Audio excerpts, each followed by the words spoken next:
Steelers, here's the headline, scored 2 defensive touchdowns in a win. That would have been such an awesome headline in the 70s and 80s and maybe the 90s. It isn't an awesome headline today. Loyalty is one of those words that we view almost empirically as positive, always good. Sometimes you have to move off plans. Sometimes you have to move off people. Like Matt Canada, the offensive coordinator for the Pittsburgh Steelers. It's holding the franchise back.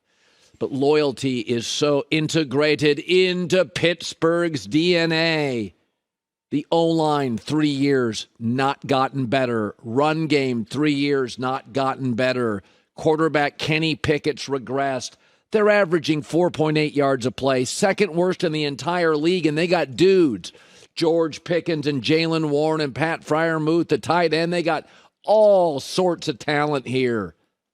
Stop just being loyal to people. Be loyal, too, to performance. Cleveland isn't a Super Bowl threat, but they're a terrible organization. Pittsburgh's an excellent organization, but they're starting to become paralyzed, so into their brand, so into loyalty. This offense stinks. 9 completions, barely 21 minutes time of possession. Do you know the Steelers? This is embarrassing in 2023. What I'm about to tell you is embarrassing. They are the only NFL team that doesn't have a first down in the entire first quarter. They're averaging under 10 points a game. They're the only offense in the league. It's not talent. Look around the NFL at many of the young quarterbacks struggling. Kenny Pickett, defensive culture, defensive head coach. Zach Wilson, defensive coach. Justin Fields, defensive head coach. Tua when he had Brian Flores. Mac Jones, Belichick. You think it's a coincidence? But the Steelers not only have a defensive head coach and a defensive culture, and it's when they spend their money, right? That's where they spend it. But Tomlin's being ridiculously loyal to Matt Canada. I'm not here to call people out. 3 or 4 years at your job and you're not good. He was not an elite offensive coordinator in college football. I mean, Kenny Pickett wakes up every morning and he's got obstacles, a culture. The money's on the defensive side. The offensive line's not improving. 9 completions. You think it's a coincidence that many of these young quarterbacks are flourishing, that have a coach that's from the offensive side, an offensive sensibility, and these offensive coaches, McVay and Reed, and they can reinvent an offensive line in a single offseason. This is a mess. The Steelers, loyalty to them is like a credit card with no limit. But deep down, they got nothing but bills. They have massive debt. You don't have to apologize for winning, but how about when's the last big playoff win? The world has changed. Got to move off plans and move off people. It's no fun.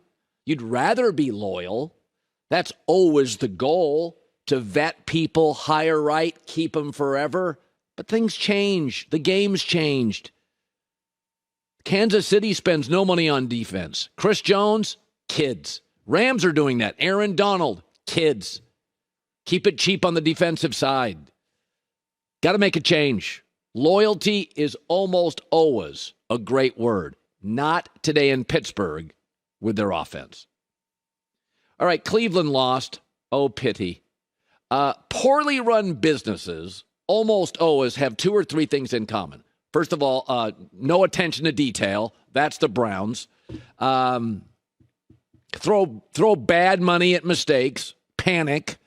Not a real culture or accountability. Those are all the Cleveland Browns. So here's Deshaun Watson, who's inactive for 2 years. That's a red flag. So were the 20-plus civil lawsuits. And they give him a fully guaranteed contract. What do you know? He's not the old Deshaun Watson. He's not. He's slower. When he runs, he's not running to throw. He's not running to buy time. He's running to run. Like the really good quarterbacks, Mahomes moves, eyes down the field. Justin Herbert moves, eyes down the field. Cleveland panicked. It's what they do. Baker Mayfield didn't pan out, So let's take a huge swing on a creepy guy with civil suits that hasn't played in 2 seasons.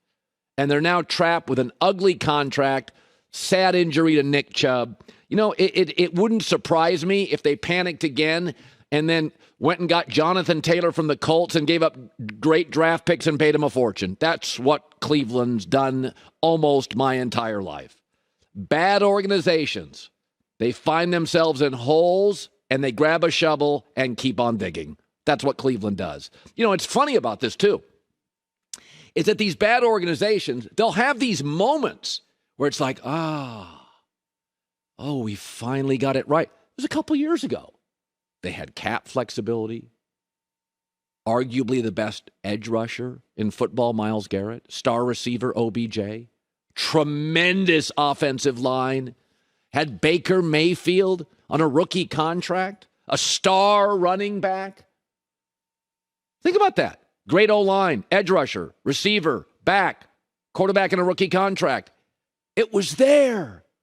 They had a new GM who had a good draft. They had a new coach. He won Coach of the Year. And Cleveland screwed it up. That's 2 years later, 3 years later. 3 years later, they cleaned up all that debt, and 3 years later, they're buying lottery tickets to pay down their car. I mean, they just don't have it. They don't know what they're doing. They panic. Bad money at worse money. It's what they do. They cannot get out of their own way. And so it didn't hurt me at all to watch Deshaun Watson last night. Guy didn't play for 2 years, 20 civil suits, and you're like, yeah, let's give him the best contract in football, fully guaranteed. Of course Cleveland did that. Of course they would do that.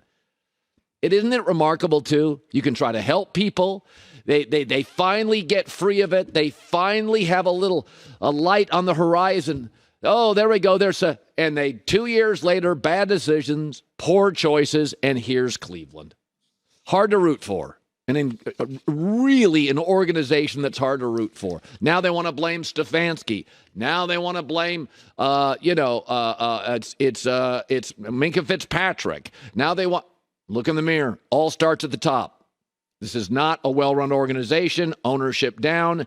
And I think I think the GM and the coach are actually very smart people. But you can't get out of the way of an impulsive owner, an owner who panics, an owner who gives a fully guaranteed contract to a creepy guy with civil lawsuits who hadn't played in 2 years. What's a GM supposed to do? What's a coach supposed to do? I mean, I'm lucky. I've had good management in my career. If I had crazy management, there's only so much you can do to save a network, right? There's only so much a GM and a coach can do. In Indianapolis, they've had this issue last couple of years. Only so much a GM can do if you have an impulsive owner. But Cleveland's a bad organization. Pittsburgh's a good organization. They have different issues. I'd much prefer Pittsburgh's situation. Good players, good coach, good culture over the Cleveland situation. They are buried with that contract. If Kenny Pickett doesn't work, draft another guy next year. You got your defense all figured out. Maybe get an offensive line upgrade somewhere. You got your backs, your tight end, your wide receivers, your defense. Pittsburgh's in a pretty good spot. They're just being overly loyal. Cleveland's in a bad spot, and they've earned every inch of it. Hi, everybody. Thanks for watching. Subscribe here to get the latest from the show. Also, be sure to check out more of the best clips from The Herd or go watch a few segments from other shows on FS1.